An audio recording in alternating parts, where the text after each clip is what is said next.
Bienvenue sur le podcast La force est en toi, le podcast à destination de toutes les personnes prêtes à prendre le pouvoir de leur vie et déterminées à faire de leurs idées leur entreprise rêvée. On parle connaissance et amour de soi, organisation, réalisation de projets et entrepreneuriat. En solo ou avec un invité de qualité, je te partage les clés pour construire la vie qui t'inspire vraiment. Je suis Valentine Vranx, coach pour entrepreneurs et entrepreneuses spécialisée en développement personnel et lancement de projets. Je t'accompagne vers l'épanouissement grâce à la connaissance et l'amour de toi, afin que tu aies toutes les clés en main pour développer l'entreprise de tes rêves.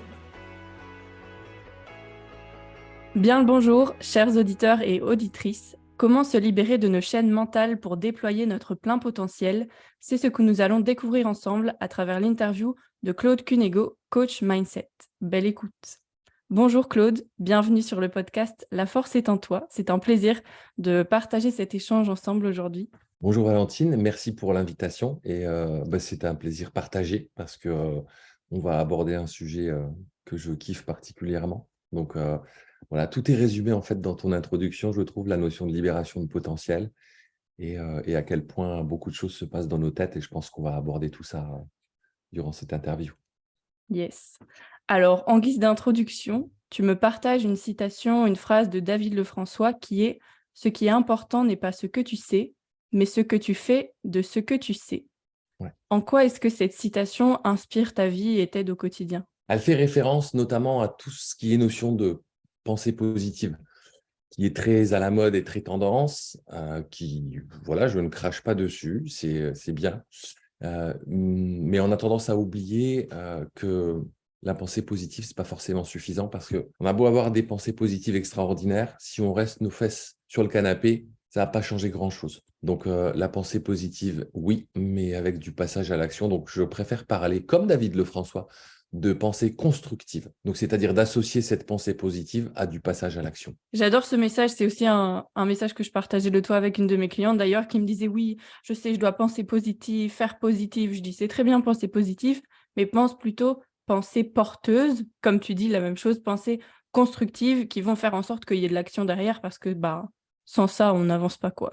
Moi, je dis toujours, on est soit une victime, soit une créatrice ou créateur. Parce qu'en fait, on crée notre réalité. On est dans une expérience, tous les deux. On fait une interview, c'est une expérience. Et c'est la somme de toutes les expériences qu'on a vécues depuis qu'on est tout petit qui a créé notre réalité d'aujourd'hui. La vie dans laquelle on se promène aujourd'hui, on se l'est créée. Alors certes, il y a aussi des interventions extérieures par moment parce qu'on ne vit pas seul, mais en même temps, on a un gros impact sur la création de notre réalité au travers des expériences qu'on vit et de comment on les vit.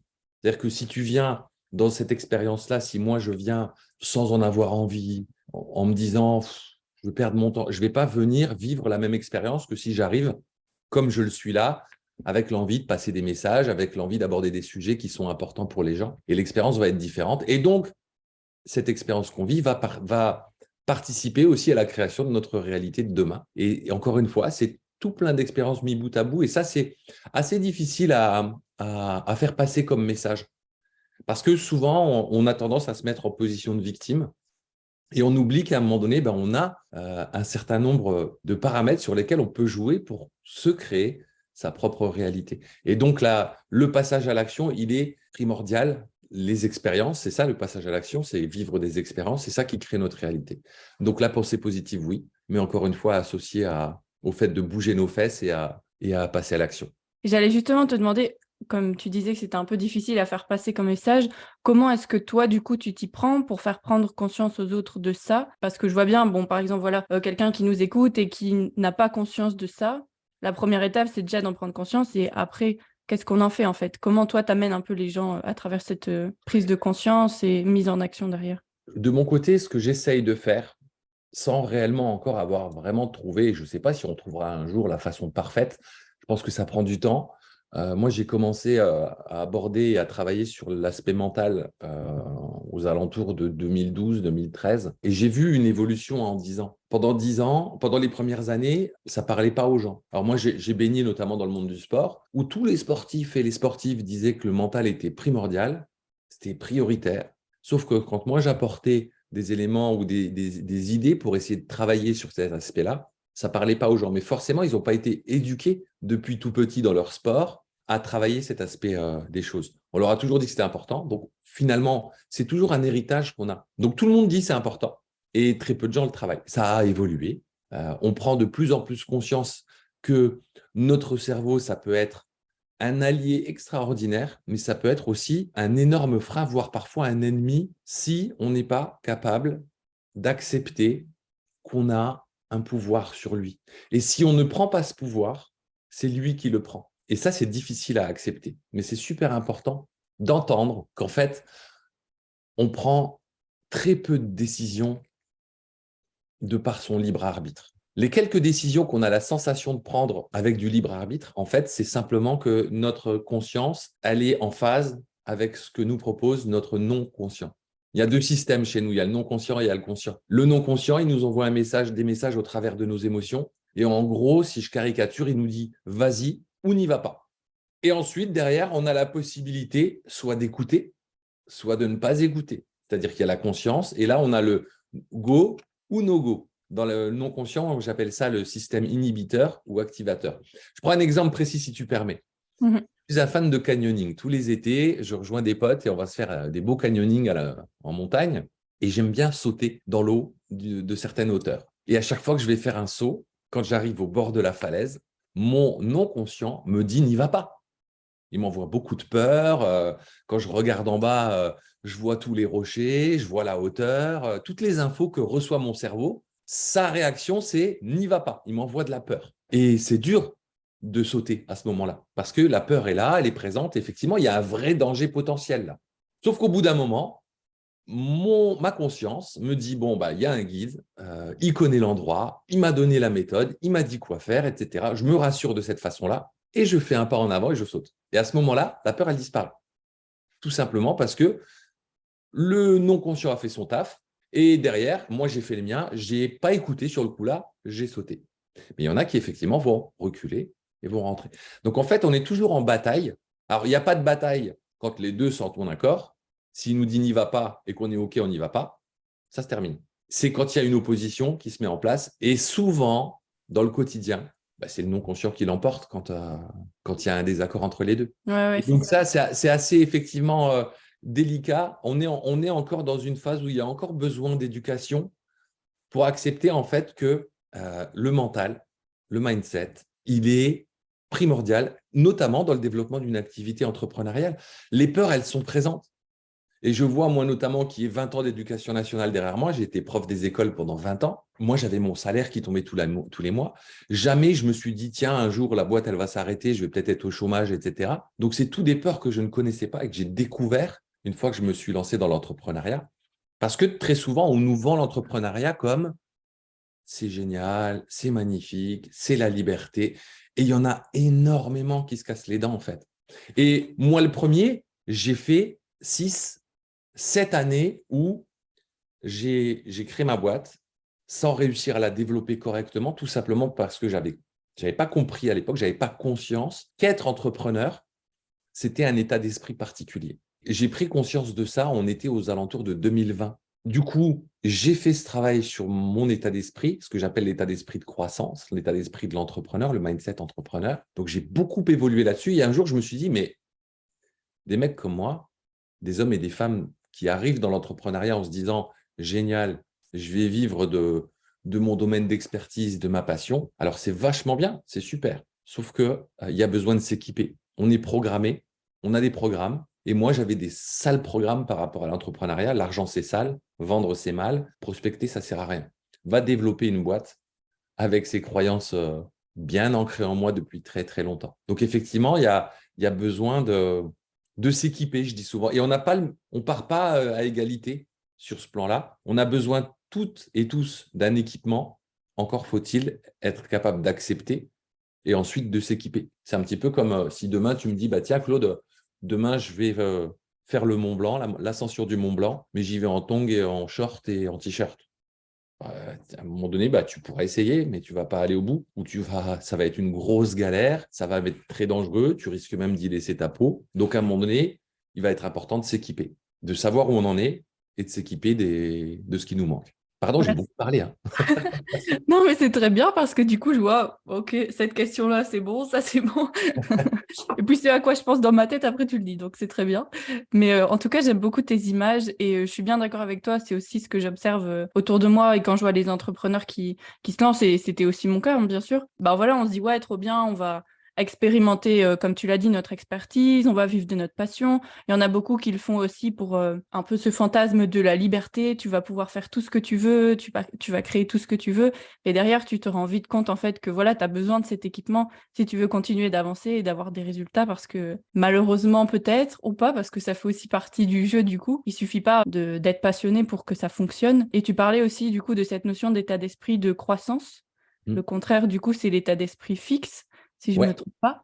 Est-ce que tu pourrais nous en dire un peu plus là-dessus et comment toi, tu as fait justement pour venir développer cet état d'esprit de croissance? J'ai en tête souvent une séquence vidéo avec Martha Latulippe sur ce sujet-là. Et d'ailleurs, c'est en suivant sa formation que j'ai pris conscience qu'il fallait que je devienne un entrepreneur dans ma tête pour pouvoir justement derrière développer mon activité de manière sereine. Parce que comme tu le dis, on a toutes et tous une passion, sauf que pour pouvoir exploiter cette passion, il faut mettre des gens devant nous. Et les gens devant nous, c'est pas le coach ou c'est pas le thérapeute qui va les amener, c'est l'entrepreneur. Donc, l'état d'esprit fixe, j'ai souvent tendance à dire, c'est que on pense que tout est simple, qu'on se fixe un objectif et derrière, il faut faire, faut faire, faut faire, faut faire. Passer à l'action tout le temps. Sauf qu'il y a aussi une autre phrase que j'aime beaucoup, c'est que si tu fais toujours la même chose, ne sois pas surpris que le résultat soit toujours le même. Donc, à un moment donné, quand tu as fait et refait encore des essais pour atteindre un objectif et que tu n'y arrives pas, à un moment donné, il faut se poser la question de qu'est-ce qui bloque. Tu parlais de freins au niveau du potentiel. On en a énormément. On en a obligatoirement toutes et tous. C'est obligatoire. Il s'agit donc d'aller les repérer et de changer de psychologie. Parce qu'encore une fois, là, à l'instant T, il arrive un événement, on va devoir le gérer avec les programmes qu'on a en stock. C'est-à-dire, à l'instant T, Valentine, toi et moi, il nous arrive une expérience particulière, on va la gérer avec ce qu'on a à l'intérieur de nous, avec les expériences passées. Notre cerveau, il fait quoi? Il analyse la situation et il va chercher la meilleure réponse qu'il a en stock. J'ai bien dit qu'il a en stock. C'est-à-dire que si à un moment donné, la réponse que tu apportes n'est pas la meilleure, bah, tu ne pourras rien faire à l'instant T. Par contre, ce qu'il est possible de faire, c'est de s'équiper de nouvelles réponses possibles. C'est pour ça qu'on dit souvent que l'échec, c'est le chemin vers la réussite. Tout simplement parce que quand tu échoues, c'est une expérience que tu envoies à ton cerveau. Tu l'analyses et derrière, il y a une réflexion potentielle qui se met en place pour s'équiper d'une nouvelle façon de faire et de tenter à nouveau. Et de s'approcher un petit peu plus de la réussite. Je prends très souvent l'exemple de, moi j'étais un footballeur. Ensuite, j'ai encadré des jeunes dans le monde du football. Et je vois des jeunes de 5-6 ans qui prennent un ballon et on leur dit, allez, maintenant il faut apprendre à faire du jonglage. C'est-à-dire le jonglage, parce que tu vois ce que c'est avec le pied, on tape le ballon et on le garde en l'air tout le temps. Mais c'est super compliqué. Et en général, les premiers temps, ils n'y arrivent pas. Et qu'est-ce qu'ils font qu'ils y arrivent progressivement? C'est qu'ils font des réglages progressifs au travers des différentes expériences qu'ils font. Un bébé qui apprend à marcher, il tombe en moyenne 2000 fois avant d'automatiser la marche. C'est-à-dire avant que la marche, il n'ait plus besoin de réfléchir pour marcher. Aujourd'hui, quand tu marches, tu ne te poses plus la question parce que c'est devenu un automatisme. Tout ce qui peut automatiser, le cerveau, il l'automatise pour justement remplir sa mission de base, notre survie. Donc, plus il va automatiser de choses, plus il va pouvoir se concentrer sur des dangers potentiels. Donc, à un moment donné, ce qui va être important et intéressant, c'est de réitérer des expériences, exploiter ses erreurs, ses échecs, pour que progressivement, on s'équipe et on progresse. Après, il peut y avoir des accélérateurs. Moi, notamment, j'aime beaucoup travailler sur, je dis souvent que 80% de mon travail, c'est écouter pour repérer des croyances qui peuvent éventuellement poser problème dans le discours du coaché et ensuite lui faire prendre conscience que ça, c'est ancré en lui. Une fois qu'il a pris conscience de ça, derrière, le travail, il est simple. Mais le plus difficile, c'est ce que tu as dit au départ, c'est de prendre conscience. Tant que tu ne prends pas conscience d'un éventuel problème, tu ne le résoudras jamais. Regarde, j'ai fait 7 ans d'entrepreneuriat sans être entrepreneur dans ma tête. Tu vas même me dire, mais Claude, comment c'est possible? Tu es coach, tu es dans le mental. Mais ouais, mais quand tu arrives et que tu te lances dans un truc sans te poser de questions, tu fais, tu fais, tu fais, tu fais. Et un jour, il y a quelqu'un qui vient te mettre une grande baffe dans la gueule en te disant, mais mec, d'abord, si tu veux être un bon entrepreneur sur le terrain, il va falloir que tu deviennes un vrai bon entrepreneur dans ta tête. Et c'est là où j'ai le déclic je prends conscience et c'est à ce moment-là où je peux faire le boulot derrière. Derrière, le travail, il n'est pas si compliqué que ça. Le plus difficile, c'est d'accepter qu'on a besoin de faire évoluer des choses et de repérer qu'on a besoin d'évoluer. Et là, je te donnerai un dernier exemple. J'étais en échange la semaine dernière par message avec une jeune femme que j'ai accompagnée un petit peu, qui était perdue, qui était vraiment dans une phase vraiment down. Et à un moment donné, je lui donne des pistes, parce que là, on était en échange, on n'était plus sur du coaching. Je lui donne des pistes de réflexion sur des choses qu'on avait vues ensemble. Et tout ce que je lui disais, non, c'est pas ça. Non, c'est pas ça. Non, c'est pas ça. Et j'ai fini par lui dire, je dis, écoute, je t'ai donné plein de pistes. Tu les refuses toutes. Prends le temps de les prendre une par une, parce que imagine que parmi toutes les pistes que je te donne, il y en ait seulement une qui pose problème, bah, tu la balayes. Ça veut dire que tu ne vas pas faire en sorte de la travailler. Et à un moment donné, là, elle rentrait justement dans le mode victime. En gros, j'ai tout fait. Donc, normalement, ça doit marcher. Ben non, cocotte. Si ça ne marche pas, c'est qu'il y a encore des choses à faire parce qu'on a tous la capacité de réussir. Donc, à un moment donné, il est hyper important de prendre du recul. Et c'est difficile. Hein. Et encore plus, j'ai envie de dire, quand on est coach, parce qu'on pense savoir. C'est pour ça que moi, je m'impose au moins un coaching par an. Parce que je sais que toute ma vie, j'aurai des choses. Et c'est même un kiff de continuer à évoluer. Par contre, dans les premiers temps, ça peut être un peu délicat pour les gens d'accepter qu'ils ont besoin de changer. Parce qu'ils ont l'impression que ça ne va plus être les mêmes personnes. Ce qui est complètement faux, en fait. Mais c'est la sensation qu'ils ont. Pareil, Valentine, j'ai beaucoup parlé. Je suis parti. Je ouvre beaucoup de parenthèses, moi. De temps en temps, dis-moi, Claude, ferme la parenthèse, là. Non, je te laisse parce que justement, c'est hyper enrichissant. Et ouais, le fait de justement avoir ce changement identitaire, plus on va dire peut-être un changement aussi de statut. Genre par exemple, moi je l'ai vécu quand tu vois, je suis passée d'étudiante à entrepreneur. Enfin, ça ressentait en moi en mode ah, qu'est-ce qui se passe? Parce que j'ai toujours eu cette étiquette d'étudiante, je vais à l'école et tout ça, c'est ce que j'ai connu toute ma vie. Et là, de devoir changer, et en le disant dans mon esprit, ok, je veux devenir entrepreneur, bah voilà, il faut aussi l'être dans la tête. C'est sûr que c'est un passage qui est flippant parce que c'est l'inconnu aussi. Et on ne sait pas peut-être comment on va être et comment on va réussir à tenir peut-être dans cette situation. Et quand tu dis être un entrepreneur dans ta tête, qu'est-ce que tu entends par là? Alors déjà, c'est être en capacité d'accepter que la peur fait partie du chemin. Tu vois, il y a énormément de personnes, tu as peut-être connu ça d'ailleurs, qui ont du mal à se mettre en avant. Je parle de leur image, que ce soit en photo, que ce soit en vidéo, que ce soit… Donc, il y a des peurs derrière tout ça. Donc, savoir que c'est normal, que c'est valable chez tout le monde et qu'à un moment donné, accepter que 92% de nos peurs n'ont pas lieu d'être. Donc, à un moment donné, ce sont des peurs. Il y a la peur du jugement, bien évidemment, la peur du rejet, la peur de l'échec, la peur d'être… Il y en a plein des peurs qui peuvent se cacher derrière. Si on n'est pas prêt et prête à affronter ces peurs, ça peut être problématique. J'ai dit ça peut, parce qu'il y a toujours des beaux exemples où des gens qui réussissent, même sans forcément mettre leur image en avant. Il y a pas de règle, en fait. Par contre, effectivement, il va être important d'accepter que par moment, il va falloir se mettre dans l'inconfort. Pour que cet inconfort-là, progressivement, devienne à nouveau du confort. Tu sais, c'est la notion d'élargissement de la zone de confort. C'est que obligatoirement, tu sors de ta zone quand tu es entrepreneur, tu te mets en difficulté, mais sauf que cette difficulté-là, elle devient de moins en moins dure, et puis au bout d'un moment, ça devient un automatisme. Les premiers lives, ils étaient compliqués. Aujourd'hui, je veux faire un live limite en mode impro, j'ai ma structure dans ma tête, j'ai mon sujet, et puis j'y vais, quoi. Donc, mais ça demande effectivement des expériences. On en revient à ce que je te disais tout à l'heure.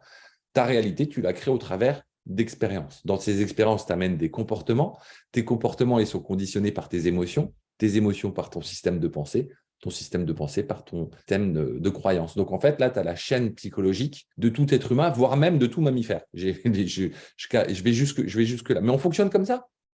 C'est-à-dire qu'à un moment donné, il faut passer par l'expérience. Et ce qui nous permet de passer par l'expérience, c'est ce qu'on a là-dedans. Comment on gère l'émotionnel, comment on fait évoluer notre façon de penser. Parce qu'encore une fois, des peurs, c'est simplement des histoires qu'on se raconte. C'est une projection sur voilà ce qui peut arriver si tu fais ça. Claude, si tu sautes de cette hauteur-là, voilà ce qui peut arriver. Donc, n'y va pas, tu vois. Claude, tu risques d'avoir des commentaires négatifs si tu fais un live sur tel sujet. Ne le fais pas. Donc, il y a de la peur qui se met en place. Et derrière, c'est qu'est-ce que je fais? Est-ce que j'écoute le non-conscient qui me dit de ne pas faire? Ou est-ce qu'à un moment donné, j'apprends à l'écouter toujours, mais de temps en temps à lui dire, écoute là, moi j'ai besoin de le faire. Il n'y a pas de danger réel, donc stop. Et je ne négocie plus avec lui dans ces moments-là. Et je suis devenu aujourd'hui quelqu'un, j'ai bien dit, je suis devenu. Donc j'ai appris à aimer me confronter à mes peurs. C'est-à-dire qu'aujourd'hui, c'est vraiment à chaque fois que j'ai un truc qui me fait flipper, et la dernière fois, c'était très très fort, ça faisait longtemps que ça ne m'était pas arrivé, j'ai failli ne pas faire. J'étais en formation avec David Lefrançois et on était sur de la prise de parole en public. Et on devait partager une histoire avec une structure particulière, mais une histoire de notre vie. On était sur la notion d'authenticité et de vulnérabilité. On a tous travaillé sur un pitch et il y en a quelques-uns qui sont passés pour le présenter. Et j'avais envie, mais j'avais peur. Parce qu'on était une bonne quarantaine de personnes, on se connaissait un petit peu, mais encore… Et c'est à la dernière minute, il venait d'y avoir un dernier passage, c'était Yannick Alain qui animait d'ailleurs le jour-là. Et à un moment donné, il est en train de passer à autre chose, et là, je lève la main, je dis, écoute, est-ce que je peux y aller? Il regarde le temps, allez, il me dit, vas-y. J'ai failli ne pas y aller. Donc, si tu veux, ce n'est pas un jugement que je porte envers les gens qui n'y arrivent pas. Je sais à quel point ça peut être éprouvant, difficile. Par contre, en se fixant de simples objectifs, un objectif simple, voilà, d'ici un mois, je suis capable de… Et derrière, en fait, on laisse faire le truc. Et progressivement, ça peut s'intégrer avec le temps. Je suis sur un projet d'un mois et j'ai embarqué avec moi pratiquement 30 personnes qui m'ont accompagné sur un exercice, une expérience assez sympa, où on écrit 10 objectifs par jour, sans regarder ceux de la veille, histoire de leur donner de la force. Mais l'idée, c'est d'incarner ces objectifs-là. Et imaginons que dans ces objectifs-là, il y a une personne qui est mis à partir du 1er juin, je suis capable de faire des lives sur Instagram. Son cerveau va lui amener progressivement, au travers de ce qu'on appelle son système réticulé activateur, des opportunités pour progressivement avancer en direction de cet objectif-là. Alors, là-dessus, s'il n'y a pas de croyances limitantes qui viennent coincer le truc, le cheminement va se faire tout seul. J'ai envie de dire que souvent, je fais une comparaison aussi avec l'entrepreneuriat, avec une plante qui pousse. L'idée, moi par exemple, le coaching en direction des entrepreneurs, c'est mon idée. Travailler le mindset. C'est la graine. La terre, c'est le mindset. Et l'eau que tu vas apporter, c'est toutes les stratégies que tu mets en place derrière pour mettre en valeur tout ça. Dans la terre, il y a déjà de l'eau. Parce qu'on a déjà des capacités à parler de ses offres. Tu sais vendre un restaurant. Donc, tu sais vendre, tout simplement. Techniquement, tu sais faire. Je donne souvent cet ordre-là. Priorité, c'est ton idée qui va donner une offre derrière. Mais celle-là, il faut que tu la kiffes. Il faut que tu sois en amour de cette idée parce que plus tu l'aimes, plus tu vas en parler facilement. Deuxième temps, installe la terre qui va être adaptée à ta graine. Parce que si tu fais pousser du blé, tu n'as pas besoin des mêmes nutriments que si tu fais pousser du maïs. Tu ne vas pas avoir besoin de la même quantité d'eau, etc. Et donc, en 2, une bonne terre, le mindset. Et en 3, va t'équiper aussi de stratégies. Tu as besoin de ces 3 éléments-là pour faire grandir ton entreprise. Je vois beaucoup de gens qui s'orientent très rapidement vers des stratégies marketing. Mais moi, par exemple, si j'avais fait ça, j'aurais mis beaucoup d'argent pour pas grand-chose. Parce qu'en fait, j'étais tellement bloqué par l'argent, c'est sale, vendre, c'est mal. Tu peux me donner toutes les meilleures stratégies du monde. À un moment donné, lui, il va m'empêcher de réussir. Tout simplement, je termine là-dessus sur mon expérience par rapport notamment à la relation à l'argent. Moi, j'ai grandi avec un papa ouvrier, une femme de ménage. Les riches, c'était les patrons, ceux qui exploitent les ouvriers. À mes yeux, c'était ça à l'époque. Donc, l'entrepreneur, c'est le patron, c'est le riche, c'est celui qui exploite les ouvriers. Il fait son beurre sur le dos des ouvriers. Donc, c'est un salaud. Donc, les riches, c'est les patrons, c'est des salauds. Moi, je ne veux pas être un salaud. Donc, l'argent, c'est sale. Donc, je ne vais pas en faire. Comme ça, je ne serai pas riche et je ne serai pas un salaud. Donc, tu auras beau me filer toutes les meilleures stratégies de la Terre, ça va être difficile pour moi de faire de l'argent. Par contre, une fois que tu as nettoyé, tu vois, moi, je le sens même à l'époque quand j'ai commencé en tant que thérapeute où je demandais 40 euros de l'heure. Même 40 euros de l'heure, j'avais du mal à donner mon prix. À la fin, je partais des séances, je n'étais pas payé des fois. Parce qu'ils ils étaient dans un état un petit peu flottant, parce qu'on avait fait un peu de sophro, un peu d'hypnose. Donc, ils ne pensaient pas à me régler. Moi, je partais sans être réglé. Heureusement, j'avais des clients honnêtes qui m'appelaient, mais Claude, je t'ai pas payé. Et moi, je te disais, ouais, on verra la prochaine fois. Tu sais, je faisais celui qui avait oublié aussi. Je n'avais pas oublié, j'osais pas. Aujourd'hui, j'ai plus de problème avec ça. Donc, il y a des choses qui ont bougé à l'intérieur. C'est pour ça que c'est, à mes yeux, prioritaire. Si tu veux, mieux vaut prévenir que guérir. Moi, par exemple, il a fallu que je guérisse. J'ai eu 3 autosabotages dans le chiffre d'affaires qui grimpe. Et au bout d'un moment, je prends une décision qui fait tout s'effondrer. Je ne savais pas. À l'époque, pour moi, la décision, elle était bonne. Sauf que c'est celle qui permet à mon chiffre d'affaires de retomber parce que je n'ai pas le droit d'être riche. 3 fois. Chaud quand même. À un moment, la leçon, comme on dit, ouais, le message il revient jusqu'à ce que tu le comprennes. Mais exactement. Je me souviens, tu vois, je t'ai parlé d'Antoine Redel, c'est lui qui me fait prendre. Je pensais avoir fait un bon travail sur ma relation à l'argent. Et je me retrouve en visio, exactement où je suis là, en train de discuter comme ça. Je lui explique le travail que j'ai fait actuellement sur la relation à l'argent, etc. Parce que lui aussi fait partie de l'Académie Zéro Limite de Martin Latulippe. C'est là-bas que je l'ai rencontré. Et il me laisse parler, Et à un moment donné, il me dit, mais Claude, est-ce que c'est important pour toi l'argent? Et là, la réponse qui apparaît tout de suite dans ma tête, mais que je bloque ici, c'est non. Donc, je dis, écoute Antoine, ce qui est venu dans ma tête, c'est non. Je ne l'ai pas sorti. Il m'a dit, mais Claude, si l'argent, ce n'est pas important pour toi, ne sois pas surpris que ton cerveau ne te suggère pas des opportunités qui passent devant toi. Il ne les amène pas à ta conscience, tout simplement parce que ce n'est pas important pour toi. Donc, c'est tout, va pas plus loin. Et c'est là que j'ai repris un gros travail sur ma relation à l'argent. Et je sais qu'il n'est pas fini encore. J'ai bien avancé, mais il n'est pas fini. Ouais, c'est intéressant. Et je me dis, en fait, ce qui est quand même fou, entre gros guillemets, c'est que malgré que tu avais ces croyances par rapport à l'argent et que l'entrepreneur, voilà, c'est celui qui exploite les ouvriers et tout ça, tu as quand même pris la décision d'entreprendre. Mais ouais, oui, parce que j'avais tellement envie d'aider les gens au travers de mon domaine d'expertise. J'avais aussi tellement envie de pouvoir gérer mon emploi du temps. Il y avait tellement d'envie qu'à un moment donné, je suis devenu un entrepreneur, mais sans… Voilà, moi, je suis un entrepreneur, mais moi, je vais être un bon entrepreneur, tu vois. Sauf que si à l'intérieur, j'ai des programmes qui me disent que les entrepreneurs, les patrons sont des salauds, à un moment donné, ça coince. Ça coince parce que, ouais, à un moment donné, j'ai dû accepter qu'un entrepreneur, le rôle d'un entrepreneur, c'était de faire tourner son entreprise. Et faire tourner son entreprise, c'est faire rentrer de l'argent. Et effectivement, avoir des croyances limitantes autour de sa relation à l'argent, forcément, ça posera un problème un jour ou l'autre dans le développement de l'entreprise. C'est obligatoire. Si on a une relation qui est complexe. Voilà, il y a des gens, ils n'ont pas de problème de relation. Alors, on a tous une relation à l'argent particulière, parce qu'aujourd'hui, elle est très importante dans notre société, voire trop importante, peut-être, au point que on va se perdre dans des créations d'entreprises aussi voilà, tu vois, les musclés, je vais faire le million, le machin, le truc. Alors, ça peut être intéressant pour certaines personnes, mais je pense que si vraiment c'est le cœur du projet, le problème viendra un jour. C'est-à-dire que si le cœur du projet, c'est juste faire du chiffre d'affaires et faire toujours plus, va arriver un moment où tu prendras le mur parce qu'on a tous besoin de sens dans la vie. C'est prioritaire.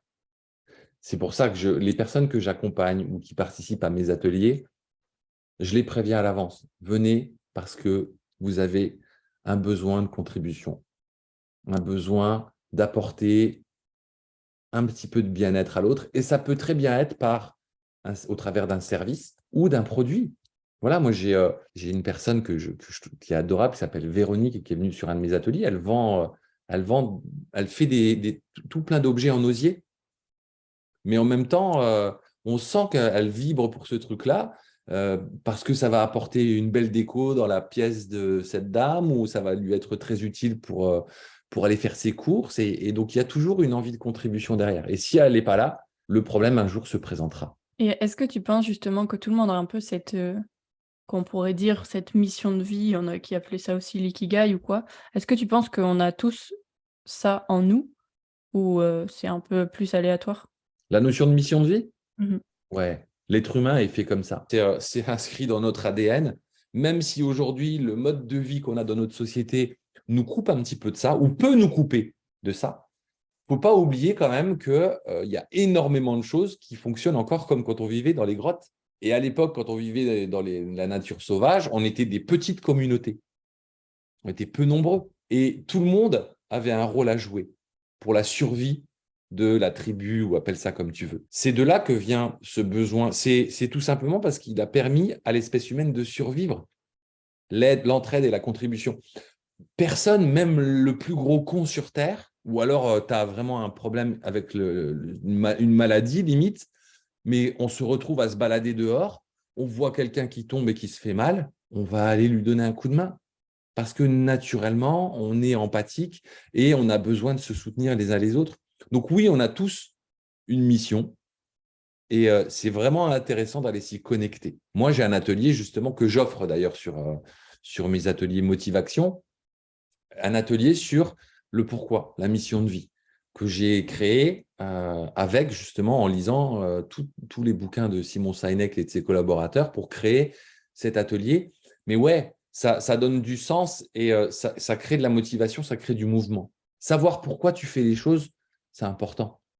Là, pourquoi je viens, c'est important. C'est quoi mon intention de venir sur ce rendez-vous avec toi? C'est parce que je sais que de ton côté, il va être en ligne quelque part. Il y a peut-être ne serait-ce qu'une personne, peut-être qui va l'écouter, qui va se dire waouh, tu vois, qui va avoir peut-être une prise de conscience. Donc, il y a un sens. Si maintenant tu me dis on se fait simplement une visio entre toi et moi, alors je serais certainement venu parce que une contribution réciproque qui se serait mise en place. Mais à un moment donné, quand je fais quelque chose, c'est parce que il y a une intention derrière et cette intention, elle est forcément connectée à ma mission de vie. Moi, la mienne, c'est de permettre aux gens de se libérer pour qu'ils puissent profiter de leur vie. Et moi, je suis encore en train de travailler sur cet axe-là pour moi. Moi, toute ma vie, je vais continuer à me libérer de certaines choses pour m'approcher tout doucement de Bouddha. Oui, oui. Mais je trouve ça beau aussi de dire que ta mission de vie, c'est d'abord toi qu'elle inspire et elle te fait d'abord grandir toi, parce que du coup, ça va venir te permettre de donner aussi le meilleur de toi-même dans la contribution que tu as envie d'apporter. Oui, mais c'est ce que j'explique dans mon atelier. Au départ, la mission de vie, c'est un domaine, enfin, ce n'est pas vraiment un domaine précis, mais c'est une mission qu'on a dû remplir pour soi d'abord. C'est-à-dire qu'elle est très souvent, pas très souvent, toujours connectée à des moments difficiles de notre vie, aux moments de souffrance. C'est comme ça qu'on va récupérer sa mission de vie. Et puisqu'on a rencontré régulièrement cette difficulté-là, tout doucement, on devient une personne qui réussit de mieux en mieux à surmonter cette difficulté-là pour progressivement devenir quelqu'un qui la gère plutôt bien et qui est en capacité après de transmettre ça et de pouvoir ensuite aider les autres dans leurs difficultés. Mais en fait, à la base, c'était la mienne. C'est moi qui ai eu du mal à me libérer, à libérer mon potentiel dans différents domaines, notamment dans mon sport, où voilà, j'aurais pu cartonner beaucoup plus. J'aurais pu faire du professionnalisme. Alors, ça m'aurait peut-être pas plu, mais j'aurais aimé avoir le choix. Sauf que j'étais tellement coincé que j'ai pas pu exploiter tout mon potentiel. Et un jour, sans le savoir, quand j'ai commencé à encadrer les jeunes, je me suis orienté vers le mental parce que je me suis dit comment je fais. Parce que moi, j'étais très doué à l'entraînement et en compétition, c'était difficile. Et la première chose, quand j'ai commencé à encadrer les enfants dans le foot, je me suis dit comment je fais pour que le week-end, quand il y a le match, ils arrivent et ils soient dans les meilleures conditions possibles. Et c'est là que j'ai commencé à m'intéresser au mental. Et c'est ça qui fait que je suis là aujourd'hui. Donc, ouais, la mission de vie, c'est d'abord pour soi. Et ensuite, on devient un expert et on peut aider les autres là-dedans. J'ai envie de te demander par rapport, du coup, tu as passé 20 ans, c'est ça, dans l'école, l'enseignement. Ouais. Si tu devais retenir un apprentissage de ces 20 années-là, qu'est-ce que ce serait aujourd'hui? Il faut faire attention aux prisons dorées. Parce que même si elle est dorée, ça peut être une prison. Et à un moment donné, je me suis effectivement senti de plus en plus enfermé. Et quelque part, si j'avais pris conscience de ça, j'aurais peut-être pu préparer mieux ma bascule et ma reconversion. Mais sinon, j'ai envie de dire, la première chose qui me vient à l'esprit aussi, mais ça ne me concerne pas, c'est que tout mon domaine d'expertise, ça serait quand même intéressant qu'on… Tu vois, c'est Einstein qui disait à l'école, on apprend, je ne sais plus de quoi il parlait, les maths, les machins, mais on n'apprend pas la confiance. Or, aujourd'hui, je pense qu'un enfant qui réussit pas à l'école, dans la plus grande majorité des cas, il peut y avoir des problématiques, des maladies mentales ou des retards. Tous les échecs scolaires, une grande partie des échecs scolaires, c'est aussi un manque de confiance. C'est Idrissa Berkane qui disait qu'aujourd'hui, sans un IRM, on ne peut pas faire la différence entre un retard mental et un échec scolaire lié à un manque de confiance. Un jour, on pourra. Il dit, mais aujourd'hui, un échec scolaire, il suffit de 15 minutes à un bon élève pour le détruire. Et que derrière, ça devienne un élève en échec scolaire. Donc, à un moment donné, ça peut être intéressant aussi que les profs soient formés à ça. Parce qu'on a des expressions ou des façons de faire qui peuvent poser problème. Et je ne jette pas la pierre aux profs, hein, je les ai utilisés. Encore une fois, tant que tu ne sais pas, tu ne peux pas appliquer. Donc, je pense que l'école, elle aurait bien besoin aussi. Mais là, je me suis égaré encore, hein, Valentine. Non, non, mais ça me parle beaucoup parce que c'est ce qui fait aussi que moi, j'en suis à ce stade dans ma vie aujourd'hui. Tu vois, j'ai toujours voulu, quand j'étais petite, devenir institutrice primaire. Donc, j'ai commencé ces études, moi, en Belgique, du coup, vu que je suis belge. En fait, je me suis vite rendu compte que ça me faisait chier, très clairement.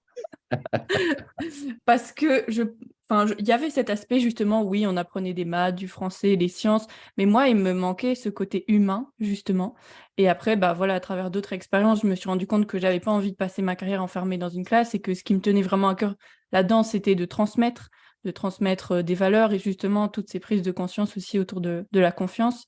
Et j'ai lu aussi beaucoup Idrissa Berkane qui parle de ça, notamment dans son livre Libérez votre cerveau, qui explique ça, que en fait, déjà, moi, je trouve ça fou qu'on ne nous apprenne même pas le fonctionnement du cerveau à l'école. On te dit, oui, voilà, c'est un neurone, voilà, c'est ça, mais on t'explique pas plus que ça, le fait, comme tu disais, le conscient, le non-conscient, de comment ça fonctionne, tes émotions. Et je me suis dit, mais c'est peut-être parce que le système a peur, en fait, que on arrive bien à nous connaître et donc on puisse peut-être se retourner contre les grands dirigeants ou j'en sais rien. Il y a peut-être de ça parce que il fallait que je trouve une raison de pourquoi c'était toujours pas le cas, Ouais. alors qu'on est bien au courant que c'est prouvé par des centaines d'expériences et de recherches scientifiques que c'est hyper important de connaître ça, même le pouvoir, par exemple, de la méditation et tout ça, on nous apprend jamais, en fait.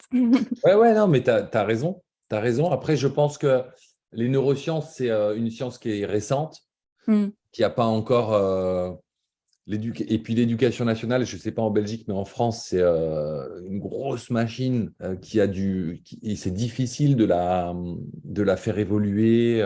Donc, je pense qu'il y a aussi de ça. Donc là, pour le moment, en fait, on est au bon vouloir des profs, ceux qui sont sensibilisés au sujet, et il y en a, et c'est tant mieux. Mais effectivement, ça pourrait être intéressant. Ça pourrait être sacrément intéressant que les jeunes ados comprennent que la confiance, c'est eux qui se la créent, en fait. Ouais. Et on pourrait leur donner les outils pour qu'ils puissent se la créer. On est tous montés sur l'estrade pour réciter notre poésie. On a pris le temps d'apprendre notre poésie par cœur, etc. Mais qui nous a appris à gérer cette émotion forte quand tu montes et que tu as tous les regards de tout le monde posés sur toi? C'est une compétence. Ça s'apprend. Mm. Parce que là, on ne te dit rien. On te dit, bah, apprends ta poésie. Vas-y. Derrière, tu bégayes, tu récites pas bien ta poésie, tu prends une sale note et puis en fait, tu avais super bien appris ta poésie. La veille, avec tes parents, tu l'as récité par cœur, nickel. Sauf que là, perturbé par tes émotions, il n'y a pas un mot qui sort. Tu prends une mauvaise note. Et puis la prof, peut-être, qui te dit en plus, n'a pas fait son travail. Enfin bon, bref, il y a des besoins à l'école. Ouais. Ouais, ouais, ouais, c'est sûr. Bon, on a fait une petite digression, mais Ouais, la révolution est lancée. c'est Je ne ça. sais pas. Mais ouais, c'est vrai que c'est compliqué. On peut du coup refaire le lien par rapport à ça, mais tu vois, la différence, j'ai déménagé ici en France en juillet, donc ma petite sœur, elle a complètement du coup changé de système scolaire. Elle passait de la France, de la Belgique à la France, et on remarque qu'il y a une compétition extrêmement forte en fait entre les élèves, qu'ils ont tous accès par exemple aux notes, à la moyenne, la haute la plus forte, la note la plus basse, et qu'on n'hésite pas à faire comprendre à ceux qui sont nuls qu'ils sont nuls en fait. Je trouve que c'est aussi un parallèle qu'on peut faire dans l'entrepreneuriat. Tu vois, quand on a été dans un milieu où on nous a plus amené à nous comparer qu'à coopérer finalement, quand on devient entrepreneur, moi en tout cas c'est un truc que j'ai ressenti et que en toute honnêteté je ressens aussi parfois, du coup je me dis ok, petit signal, je m'en détache. C'est de venir aussi se comparer, regarder ce que font les autres et du coup se dire mais moi c'est moins bien ou moi c'est mieux parfois aussi, qui peut être un frein. Comment est-ce que toi tu te positionnes par rapport à ça? Moi, je t'avoue que je fais attention à pas trop me balader sur les réseaux. parce que c'est super chronophage et j'ai plein d'autres choses à faire. Mais c'est un tort peut-être. C'est peut-être une problématique qu'il faudra que je prenne en main. Après, les fois où j'y vais, aujourd'hui, je suis arrivé à un temps de ma vie où, alors, bien évidemment, notre cerveau ne peut pas ne pas comparer. Quand il regarde quelque chose, il doit s'appuyer sur autre chose qu'il a pu voir ou sur ce qu'il fait lui-même pour porter un jugement sur ce qu'il regarde. Par contre, soit tu regardes quelqu'un qui fait quelque chose de bien et tu te dis « putain, je suis une merde », soit tu regardes quelque chose de bien et tu te dis « c'est pas mal ce qu'il fait, comment je pourrais m'en inspirer ?» Et moi, je suis plutôt dans cette démarche-là. C'est « tiens, ce que la personne raconte, comment je le reçois? Est-ce que ça me touche et comment je pourrais l'utiliser derrière à mon, tu vois, pour moi. Et c'est pas vilain, ça fait partie du truc, quoi, d'aller observer un petit peu la concurrence, ce qui se fait ailleurs. Tout le monde le fait. Et tout dépend comment tu le fais. Si c'est effectivement y aller, et derrière tu prends des grandes claques au point que tu as tout envie de lâcher, bah, tu as un travail à faire parce que là, en fait, tu n'es pas dans la bonne démarche.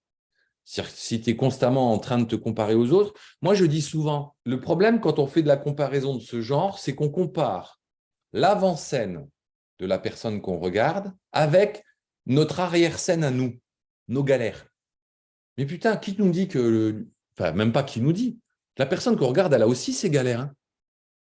Sauf que personne ne vient raconter ses galères quand il doit vendre un produit ou un service, ou quand il doit présenter un exercice, présenter un projet, etc.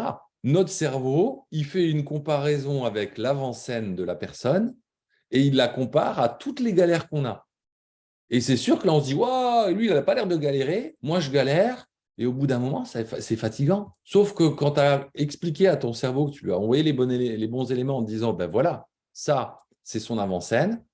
Moi, il y a des choses qui m'intéressent là-dedans, je vais les exploiter et je ne m'intéresse pas à la comparaison avec ce que je fais moi, si c'est bien ou pas bien. Alors, ça peut me permettre de corriger des choses chez moi, mais ça ne veut pas dire que derrière, je vais me démonter. Et ça, encore une fois, c'est une histoire de programme. Parce que tu as parlé de compétition à l'école. Depuis qu'on est tout petit, on nous apprend à nous comparer aux autres. Moi, la compétition à l'école, elle ne me dérange pas, à condition qu'on mette une compétition avec soi-même. C'est-à-dire que si aujourd'hui, tu as 0 et que demain, tu as 0,5, mais bravo, mettons en valeur le fait que ce gamin ou cette gamine a progressé. Je caricature quand je parle de notes, hein.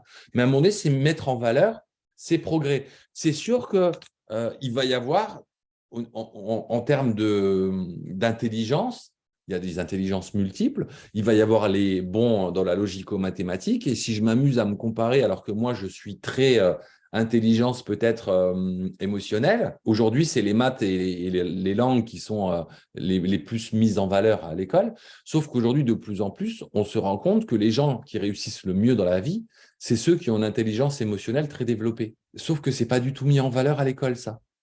Ça veut dire que quelqu'un qui a une intelligence émotionnelle très développée petit, on ne va pas le mettre en valeur.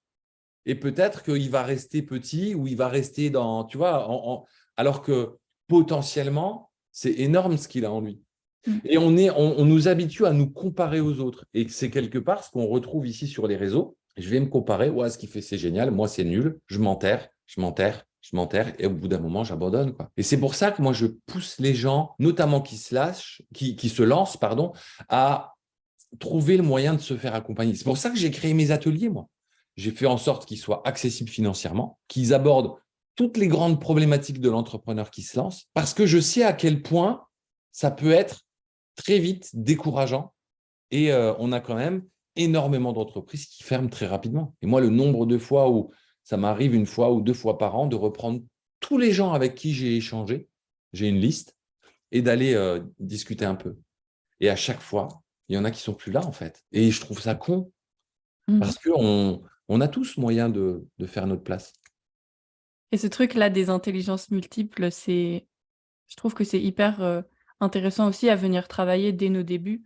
Et c'est ce que je fais aussi moi de mon côté avec les personnes que j'accompagne, de venir détecter en fait quelles sont tes forces et qu'est-ce qui fait que toi tu es toi et comment du coup venir un peu créer ton propre cadre. Parce que voilà, tu sors soit de l'école, soit du salariat quand tu te lances dans l'entrepreneuriat, c'est la liberté, mais en fait, c'est un peu toi tout seul et t'as plus de cadre, t'as plus rien, t'as pas Mm. d'horaire, t'as personne qui te dit quoi faire.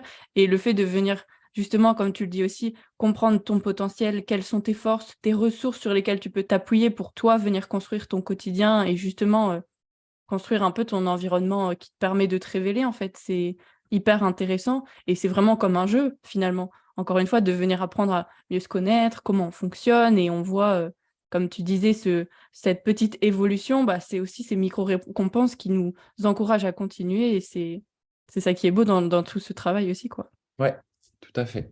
Je te Mm. rejoins. Trop bien. Ben, je trouve que ça boucle la boucle. On a commencé en disant on a dû à se lancer, comment on fait? Et voilà. Est-ce que tu aurais une recommandation à partager à ceux qui nous écoutent, que ce soit en termes lecture, cinéma, podcast, peu importe, une ressource que tu recommandes? Alors moi, j'ai quelques bouquins en tête hein, qui sont assez intéressants. Donc notamment, si on aime bien un petit peu comprendre justement à quel point on maîtrise pas tout et que notre cerveau, bah, il y a des fonctionnalités qui sont propres à l'être humain. C'est de Cialdini, Influence et manipulation. Très bon bouquin pour comprendre comment fonctionne l'être humain et comment on peut exploiter ça en tant qu'entrepreneur. Eh ben, je le lirai aussi parce que j'en ai souvent entendu parler. Et à chaque fois, je me dis, ouais, il faudra que je le lise. Et là, ça revient. Donc, c'est le moment. J'attendais justement un livre aujourd'hui à pouvoir commencer, vu que j'ai terminé le mien hier. Donc, c'est très bien.